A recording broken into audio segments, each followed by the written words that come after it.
ساکن جامعه دهود 20 سالگی استقلالیت ناحیه فرخور محمد جان شیرالیف از دوره کودکیش آرزو میکرد که به خدمت عسکری رفته لباس نظامی پوشیده سرباز شجاع وطن گردد. محمد جان به سن 18 سالگی رسید و با اظهار قناعتمندی به کمیسریات حربی ناحیه آمد.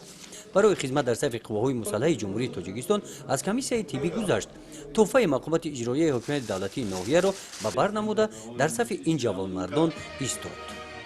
من صاحب پسر هستم. پسران کلانم که دانشجو هستند. امروز آمدم پسر سیومین خود شیرالی محمد جان را برای با خواهش خودش برای خدمت مادر وطن بسیار کرده ایستاده.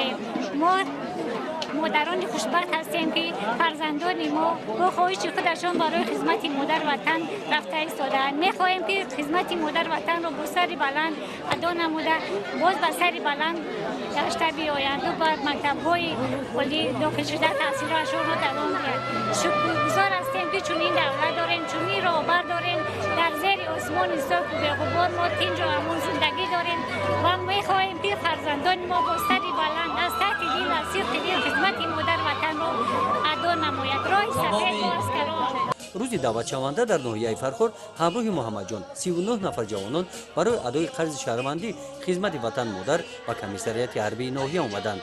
من حیات حسن‌الدین فیض‌دینویچ دانشجوی کورس یکم می‌خواهم که با خواهش خودم با قوه‌های مسلح جمهوری تاجیکستان رفته خدمت مادر وطن خود را ادا کنم. با سر بلند گشته آمده بعداً خواندن را دوام دهم. در چورابینی ایدونا بخشیده به روز دعوت شونده رئیس ناحیه قید نمود که با در نظر داشت سهم جوانان در رشد جامعه و اشتراک فعالانه آنها در حیات سیاسی و اقتصادی مملکت با پیشنهاد پرزیدنت مملکت محترم امامعلی رحمان سال 2017 سال جوانان اعلام کرده شده است. جوانان در هر کجایی که باشند با وطن، ملت، دولت صاحب استقلالی خود و زبان و فرهنگ ملی خود افتخار نمایند و برای حمایت آنها همیشه آماده و هوشیار و زیرک باید باشند.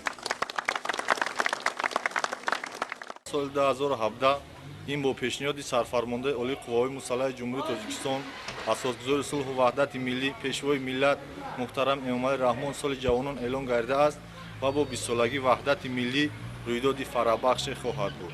جوانان ما آینده دولت و ملت میباشند. باید دانند که وطنداری، وطن دوستی، رسیدن به قدر سرزمین اجدادی و حفظ آرامی آن برای هر یک فرزند با ننگ و ناموس وظیفه مقدس است.